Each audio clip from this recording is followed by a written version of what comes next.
Nosotros vamos a estar en estos próximos minutos en 2 de Samuel 5, prácticamente todo el capítulo vamos a tratar de estudiar en lo que queda de tiempo. Y cuando pienso en la historia de acerca de Israel, nosotros acabamos de terminar una serie en Jueces, el pastor también habló acerca de Ruth. Entonces nos damos cuenta de que, de cierta manera, Jueces muestra mucha de la realidad en la que nosotros hoy vivimos. Y podríamos preguntarnos, ¿por qué no logramos nosotros construir una sociedad según lo que nosotros deseamos? ¿Por qué no logramos construir una sociedad que sea libre de maldad, sin problemas, con alegrías, segura? ¿Por qué no es posible?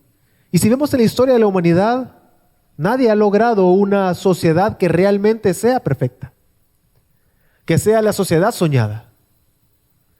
Y está lejos. Y hoy en día, podríamos decir, vivimos en tiempos mejores, podrían decir, o tal vez son peores que antes. Pero hay una realidad que no podemos negar, que está lejos de ser perfecto. No vivimos bajo el gobierno de un rey o de un gobernante que sea perfecto, que no tenga pecado, que no sea egoísta, que no piense solo en él. Y es lo que vemos en Israel. Si algo nos dejó claros el periodo de Jueces es que cada quien hacía lo que bien le parecía porque no había un rey sobre ellos que los gobernara.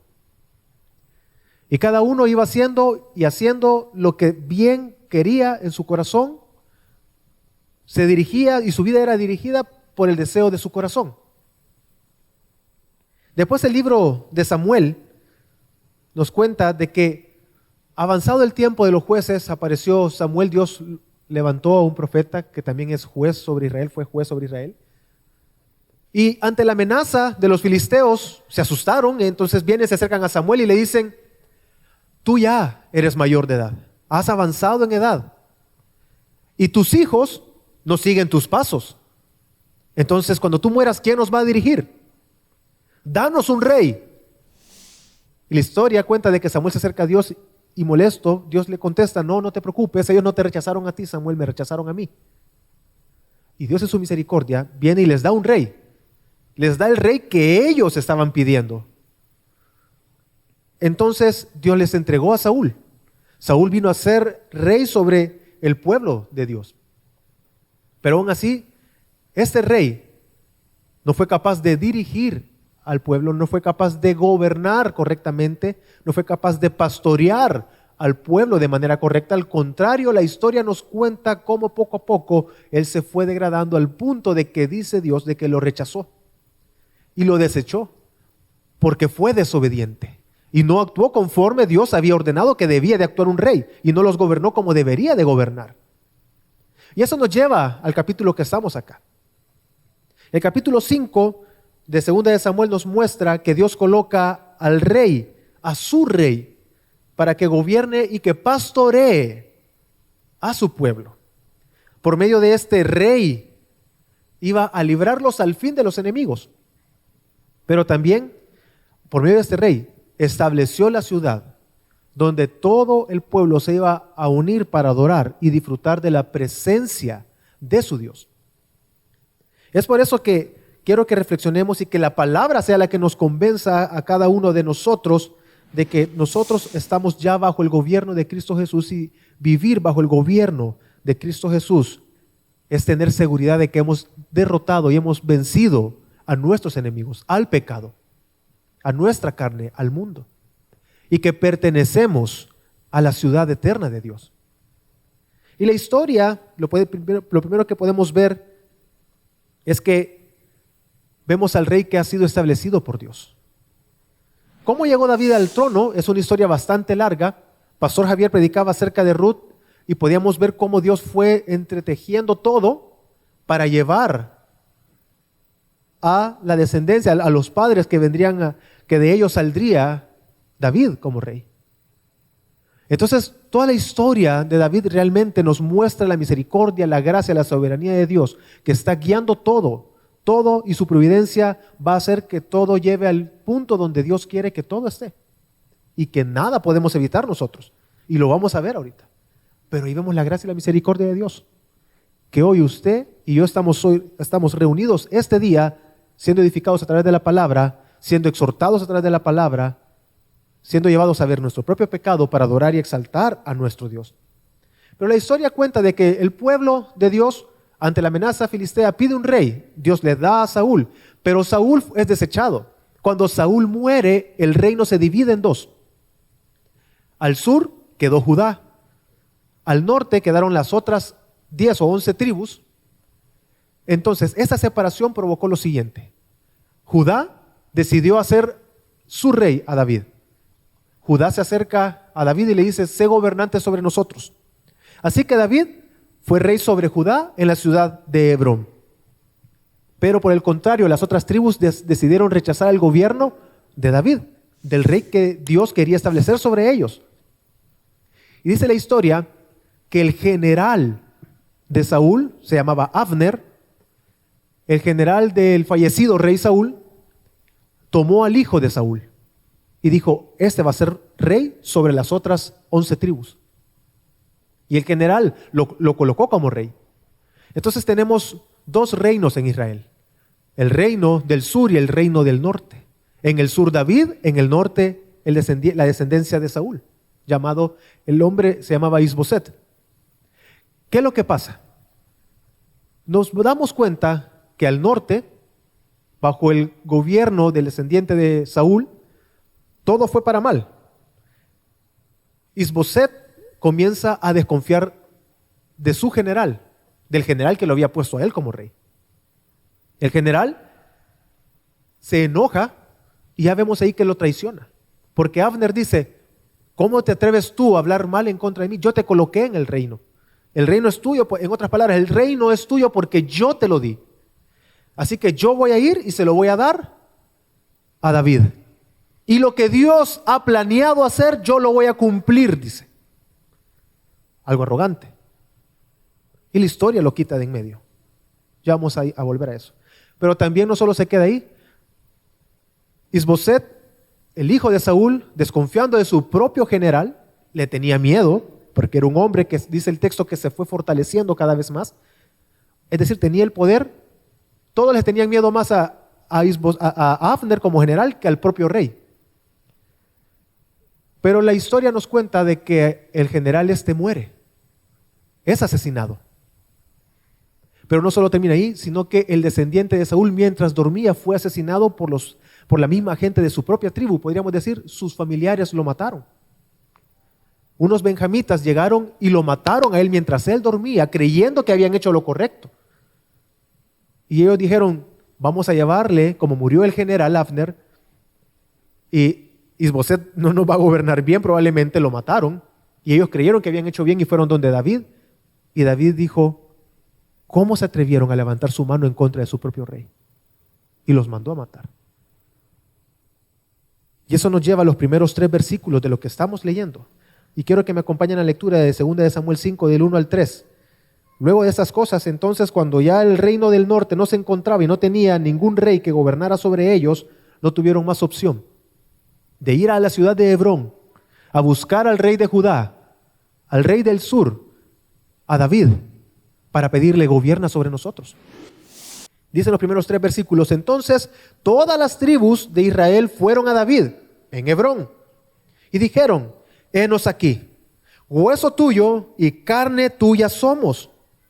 Ya de antes, cuando Saúl aún era rey sobre nosotros, eras tú el que guiabas a Israel en sus salidas y entradas. Y el Señor dijo, tú pastorearás a mi pueblo y serás príncipe sobre Israel. Vinieron pues todos los ancianos de Israel al rey de Hebrón, y el rey David hizo un pacto con ellos en Hebrón, delante del Señor.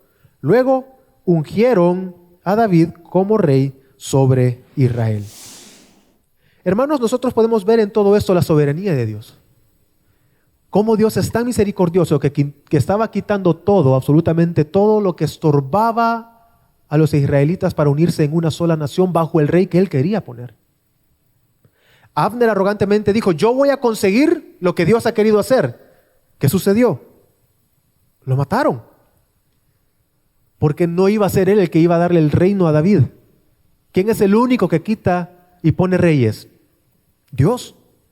Entonces, Abner no iba a decir, yo di el reino completo, así como dijo que él le había dado el reino a Isboset.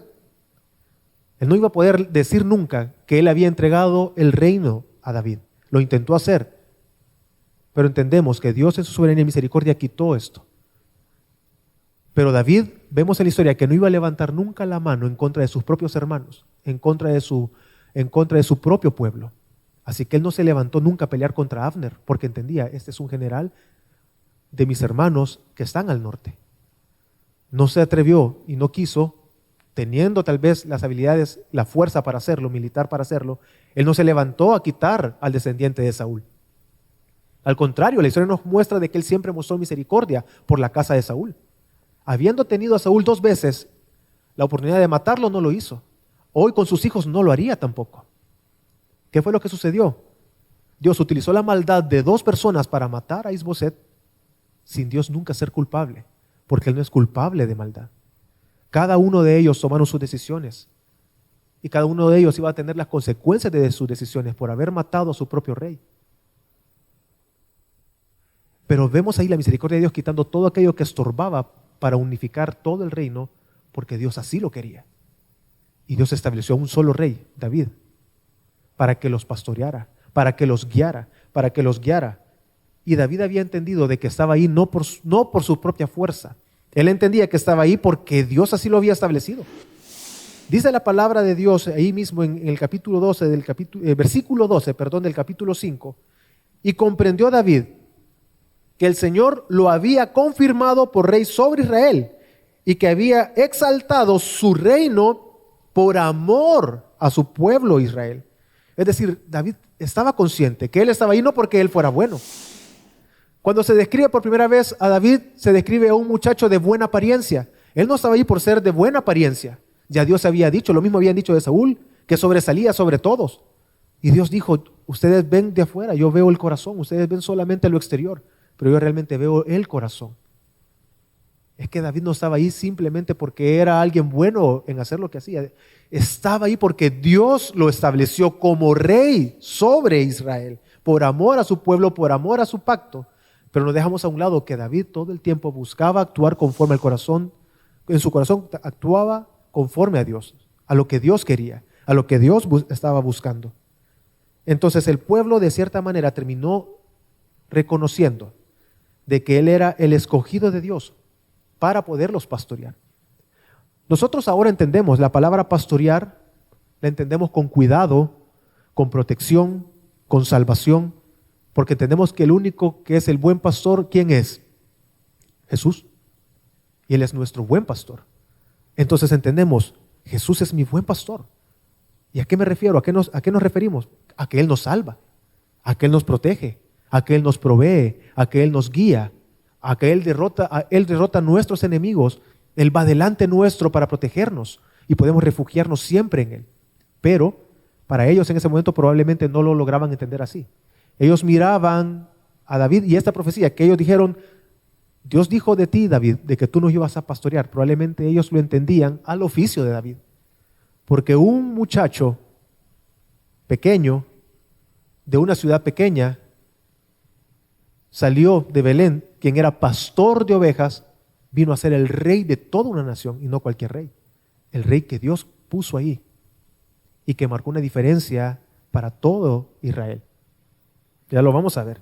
Entonces, nosotros podemos ver hoy en día, hermanos, tal vez para llevarlo a nosotros hoy, que así está el mundo. El mundo hoy en día, el mundo sin Cristo, son personas que son ovejas sin pastor.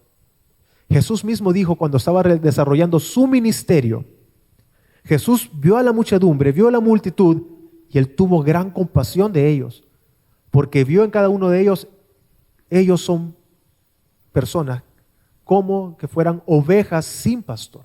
No hay nadie que los guíe, no hay nadie que los protege, no hay nadie que los salve. Dice Mateo 9:36, y viendo las multitudes, tuvo compasión de ellas porque estaban angustiadas y abatidas como ovejas que no tienen pastor. Hermanos, nuestras vidas Si pensamos nosotros en nuestras vidas sin Cristo, eran vidas totalmente descontroladas. Eran vidas que estaban lejos de Dios, destinadas al fracaso, a la destrucción, al egoísmo, a la avaricia, a la tristeza, a la ansiedad. Nosotros, hermanos, sin Cristo Jesús, estábamos destinados a la destrucción eterna, pero Dios, así como tuvo misericordia de Israel, que quitó todo aquello que estorbaba y que les impedía unirse bajo el gobierno, Dios obra en nuestras vidas y obró todas y cada una de las cosas para que usted hoy pueda reconocer que Jesús es Dios. Amén. Él ha obrado todo. No somos nosotros. Él envió a su Hijo Jesucristo, quien es el Rey perfecto y el Pastor perfecto, y estamos bajo el gobierno de nuestro Dios, de nuestro Rey y Pastor perfecto, por misericordia, por gracia, no porque hayamos hecho algo. Ahora nosotros tenemos realmente protección, tenemos dirección, tenemos propósito en nuestra vida porque estamos bajo el gobierno de Dios. Pero la historia no termina ahí. La historia se sigue desarrollando. Dios viene y establece un rey conforme a su corazón. Es decir, un rey que era el que Dios quería que estuviese ahí. Pero bajo este rey ahora faltaba algo. Establecer la ciudad donde todo el pueblo se reuniría para adorar y para exaltar a Dios. Y es ahí donde vemos que Dios, por medio de David, establece su ciudad, la ciudad de Dios, la fortaleza de Sión. Y nosotros podemos ver desde que Dios hizo un pacto con Abraham, vemos la historia desde un inicio. Dios le dio una promesa a Abraham. La promesa era que le entregaría una tierra donde fluye leche y miel. Y le da el nombre de los que viven en esa ciudad y le dice, esa ciudad es donde ellos están habitando, es tuya, de tu descendencia, y yo te la daré.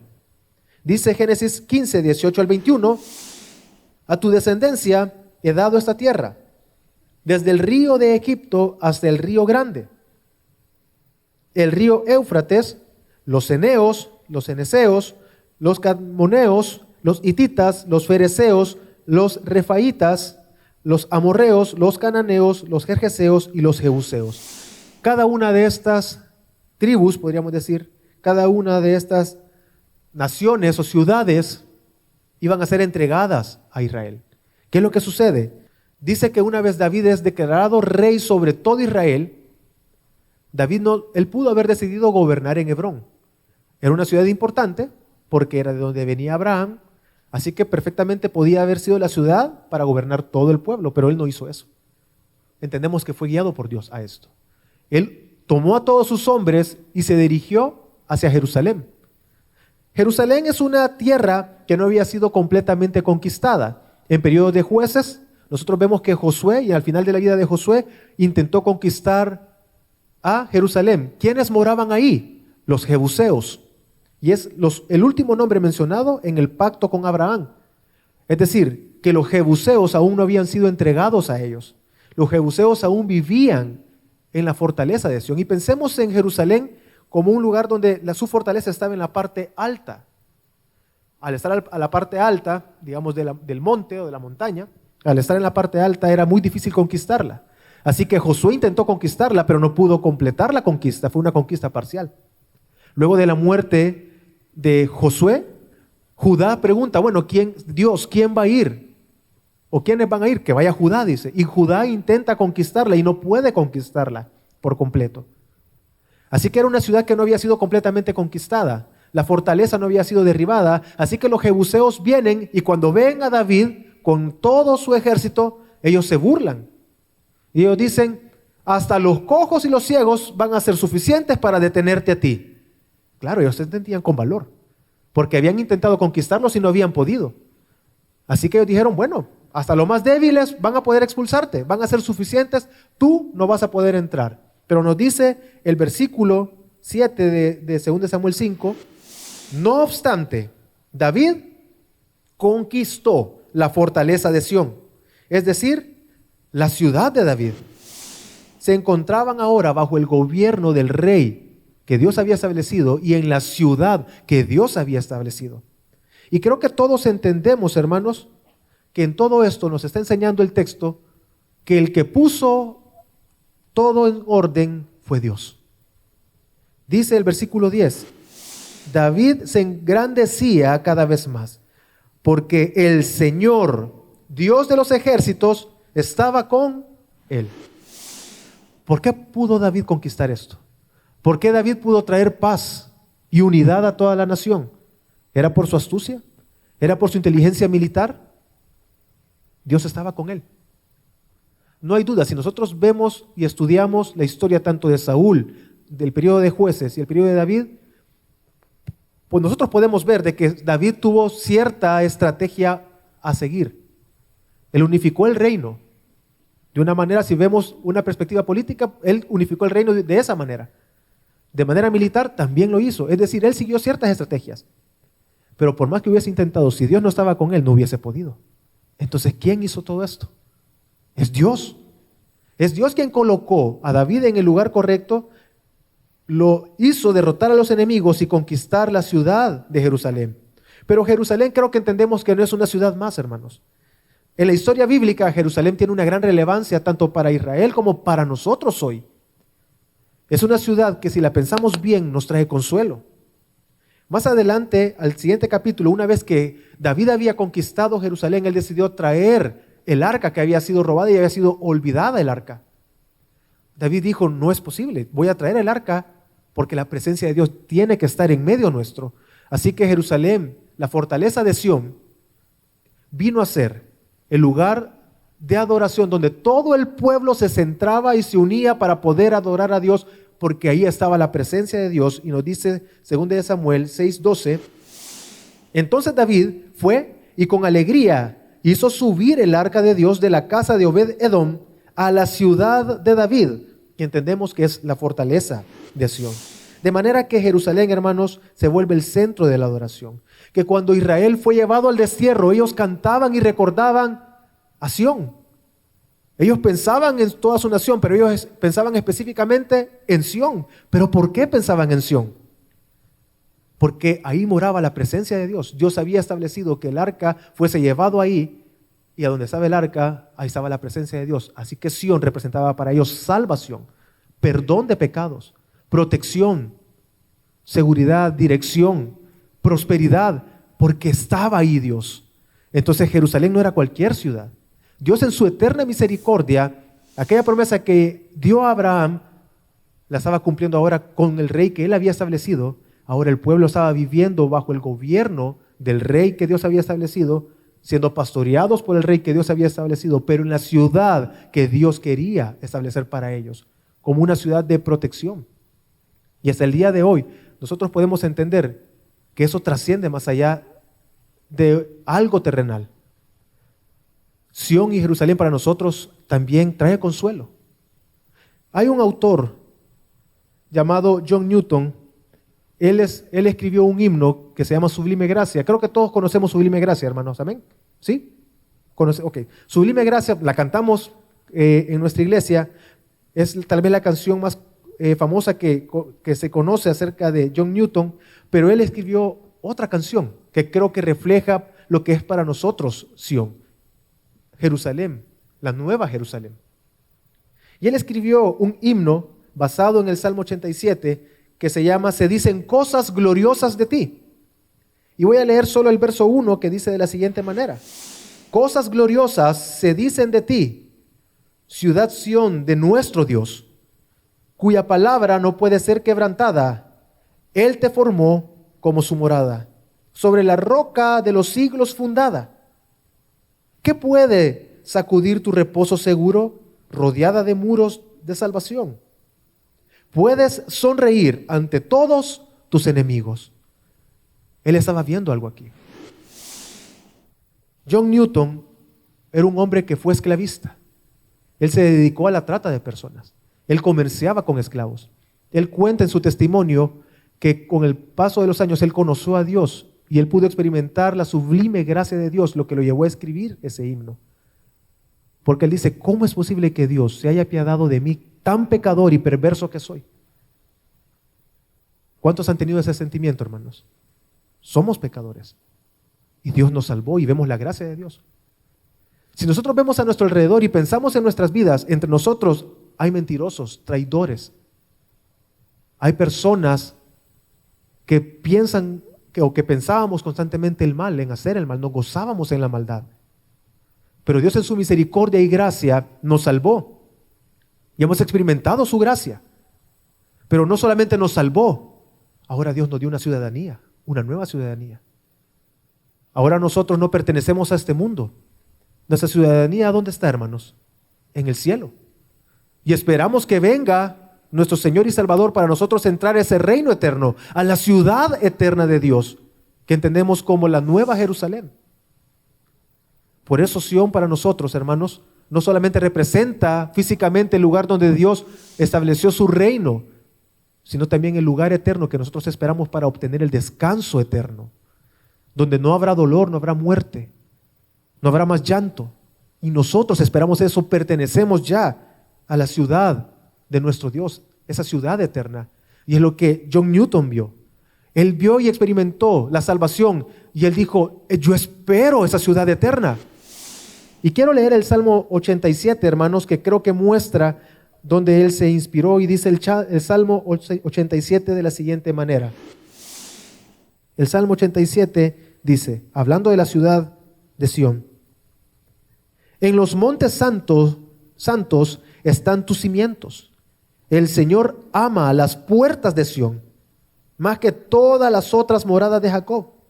Cosas gloriosas se dicen de ti, oh ciudad de Dios. Mencionaré a Egipto y a Babilonia entre los que me conocen, a Filistea y a Tiro con Etiopía.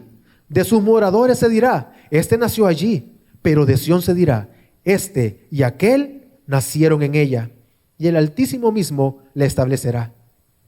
El Señor contará al inscribir a los pueblos, este nació allí. Entonces, tanto los cantores como los flautistas dirán, en ti están todas mis fuentes de gozo.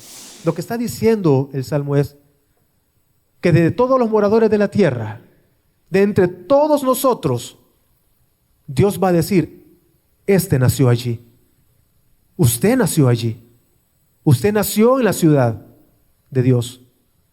¿Cuántos creen eso, hermanos? Hemos sido perdonados. Ahora pertenecemos a la ciudad de Dios, la cual estamos esperando que venga por segunda vez. Por eso que Dios estableciera a su rey y diera a la ciudad, no era una simple ciudad, no era un simple acto, era un acto de amor por su pueblo, que necesitaba tener a un pastor que los guiara, que necesitaba vivir bajo el gobierno de un rey al que ellos realmente necesitaban, y vivir en el lugar que realmente les daría seguridad y protección. Y es lo que nosotros ahora encontramos en la Nueva Jerusalén. Es lo que ahora encontramos bajo nuestro Rey y Señor, nuestro Pastor, Señor Jesucristo. Que tenemos seguridad, tenemos protección. Y ahora tenemos una ciudadanía que es eterna. Pero cuando pensamos y seguimos en la historia, nos damos cuenta que continúa. Dios había establecido a David como rey. Había conquistado la ciudad de Jerusalén para ellos, que representaba seguridad, protección y salvación. Ahora ellos debían de permanecer firmes en la ciudad que Dios había establecido. Entonces nos dice, 2 Samuel 5:17, que los enemigos comenzaron a atacar a Jerusalén y dice a David, y dice 2 Samuel 5:17, al oír los filisteos que David había sido ungido rey sobre Israel, todos los filisteos subieron a buscar a David, y cuando David se enteró, bajó a la fortaleza. Y así como el evangelio, hermanos, que es gran gozo para aquellos que lo reciben, también es juicio para aquellos que lo rechazan. Así llegó la noticia a los oídos de los filisteos. Ellos escucharon, David ha sido ungido rey sobre todo Israel. Apresurémonos y matémoslo. Para Israel, que David fuera el rey de toda la nación, ¿era buena noticia? Sí. Era una gran noticia. Al fin estamos bajo el gobierno del rey que Dios quiso establecer. Él nos va a guiar a la victoria en las batallas. Pero para los filisteos era, este nos va a destruir. Este nos va a expulsar de verdad. Así que se apresuraron a destruirlo. Y dice que llegaron y acamparon en Refaim. Refaim significa la ciudad de los gigantes. Y probablemente a David le sonó y dijo, son filisteos en la ciudad de gigantes. La historia nos muestra a David entrando delante del pueblo para derrotar a Goliat, un filisteo que era un gigante.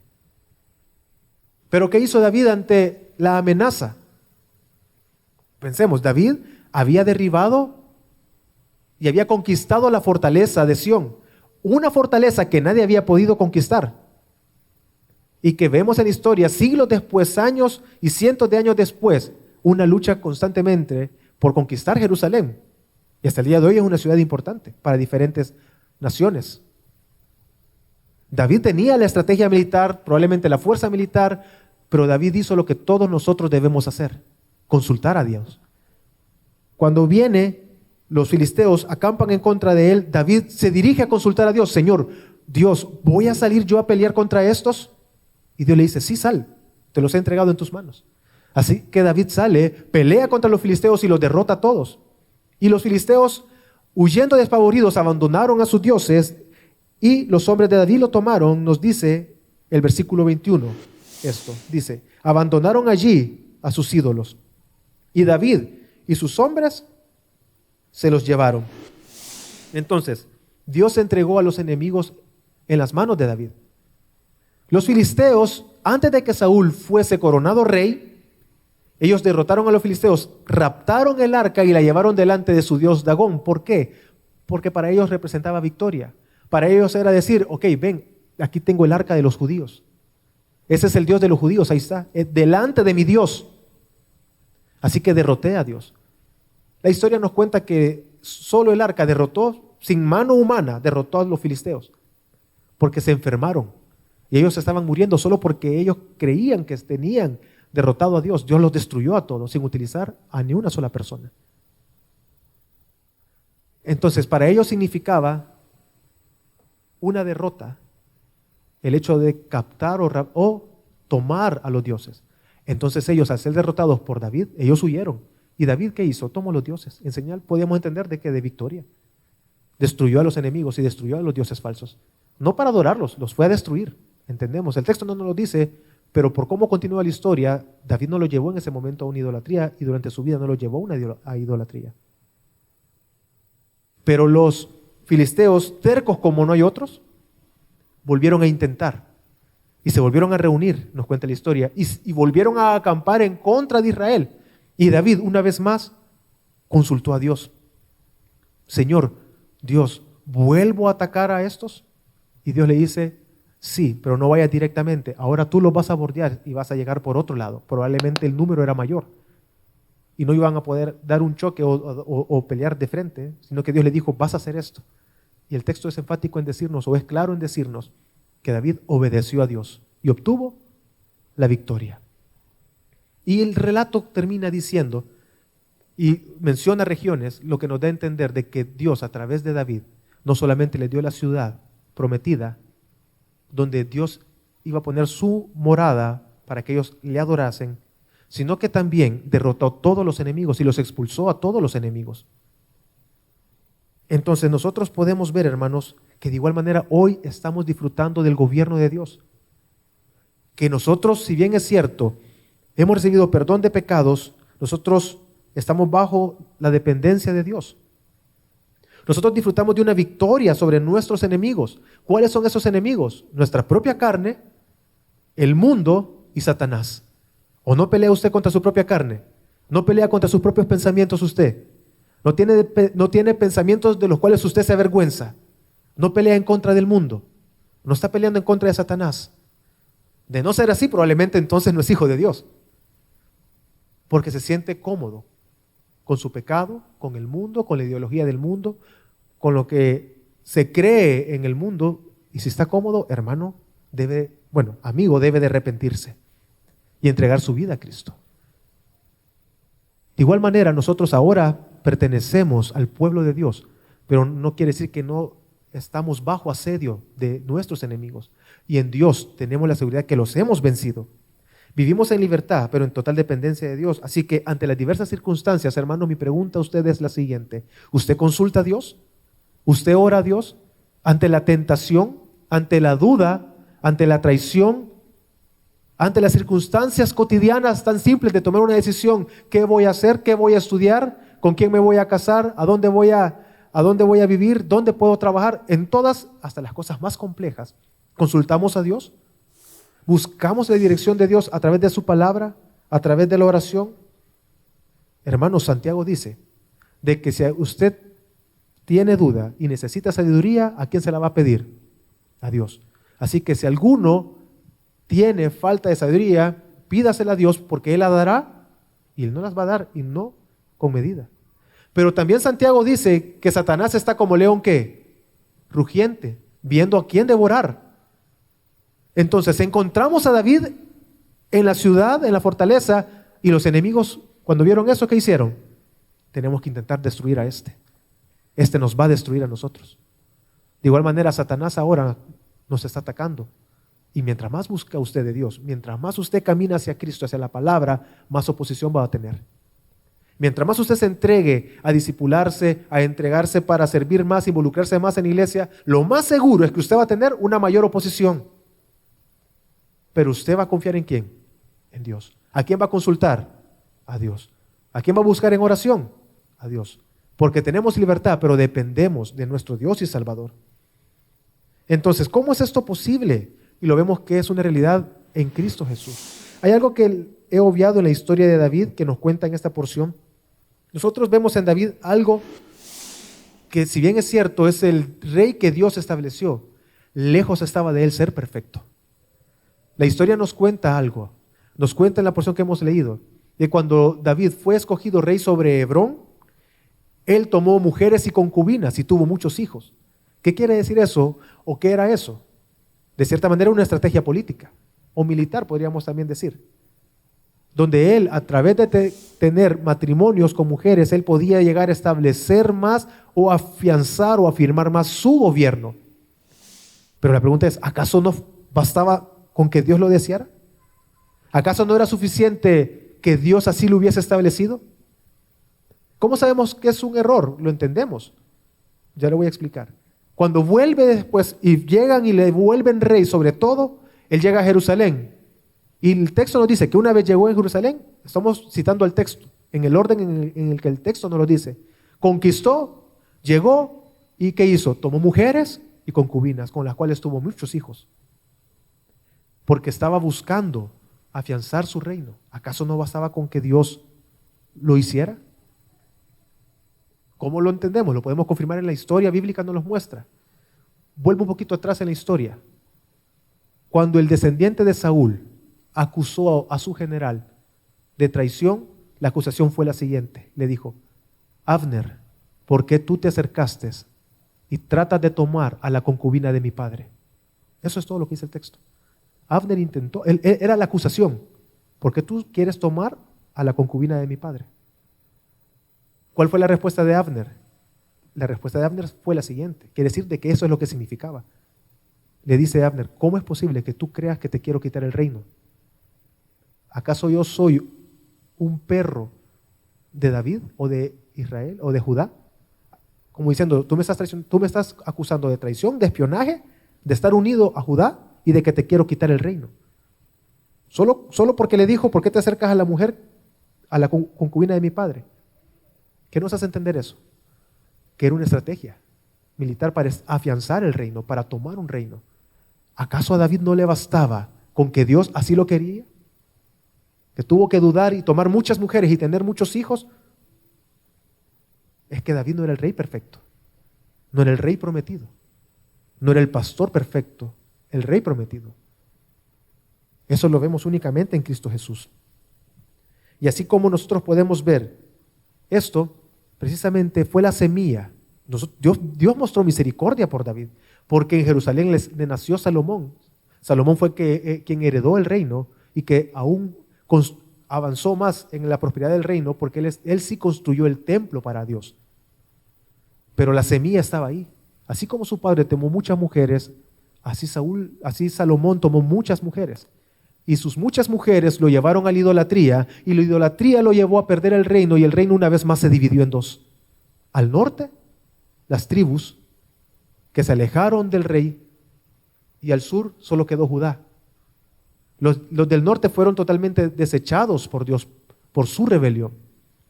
Más adelante en la historia bíblica, en tiempos de Jesús, son los samaritanos. De ahí tiene lógica por qué aquella mujer se le acercó a Jesús y le dijo, Señor, ¿a dónde debemos de adorar? ¿En este monte o en el otro? Porque ellos se consideraban el pueblo de Dios, como samaritanos podríamos decir. Pero ellos habían sido desechados por Dios, por su rebelión, por la idolatría. Pero nosotros vemos en Jesús algo totalmente distinto. Así como David, de una ciudad pequeña, un pastor de ovejas, vino a ser rey, nosotros vemos que la historia nos cuenta que de Belén salió el Salvador. ¿Quién iba a ser el rey perfecto? Y el rey perfecto, Mateo 2:6 nos dice, y tú, Belén, tierra de Judá, de ningún modo eres la más pequeña entre los príncipes de Judá. Es que la ciudad era pequeña, pero ¿por qué no era pequeña? Él explica, porque de ti saldrá un gobernante que pastoreará a mi pueblo Israel. Entonces, es lo que vemos en Jesús. Jesús iniciando su ministerio. Jesús iniciando su ministerio y avanzando en su ministerio, nosotros vemos que ve a las multitudes, y ya lo leí, Mateo 9:36, dice que los vio a todos ellos como ovejas sin pastor, sin dirección. Pero también Juan 10, del 11 al 16, dice que Jesús es el pastor, el buen pastor, que da su vida por las ovejas. Pero no solamente eso. También la palabra de Dios en Apocalipsis 7, del 9 al 17, nos muestra que Cristo Jesús en su segunda venida, la cual nosotros esperamos, es ese Cordero inmolado que está sentado en el trono, que va a enjugar nuestras lágrimas. Dice Apocalipsis 7, 17, pues el Cordero en medio del trono los pastoreará y los guiará a manantiales de agua viva. Y Dios enjugará toda lágrima de sus ojos. Es que Dios, Jesucristo, es el buen pastor.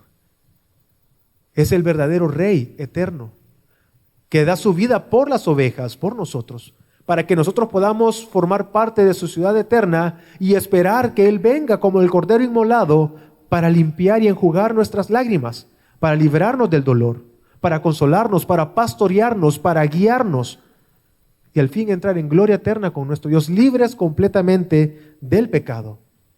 Pero esto es una realidad para todos aquellos que aceptan el Evangelio. Si tú constantemente decides rechazar el Evangelio, escuchas la palabra de Dios, pero aún así sigues viviendo conforme a lo que tú crees que es lo correcto y es la forma correcta de vivir, tú crees que es la forma correcta de adorar a Dios y así como yo hago es la forma de ser cristiano, arrepiéntete. Porque probablemente no has conocido a Dios. Y no hay nada peor, a mi punto de vista, que la religiosidad. Por lo menos aquellos que están fuera y niegan a Dios, tienen algo claro, que no creen en Dios. Pero es peor decir creo en Dios y no obedecer a Dios. Es peor decir soy cristiano, yo pertenezco a la ciudad de Dios, pero tu vida no muestra que de verdad perteneces a la ciudad de Dios. Y no consultas a Dios nunca. Y vives como tú crees que debes de vivir. Enfrentas el pecado como tú crees que debes de enfrentar el pecado. Creo que no hay nada peor que eso porque vivimos engañados. Entonces, si tú vives de esa manera, arrepiéntete, busca a Dios. Realmente es que solo en Cristo encontramos consuelo, encontramos paz. Y yo no hablo de solución de problemas, trato de decirlo cada vez que puedo.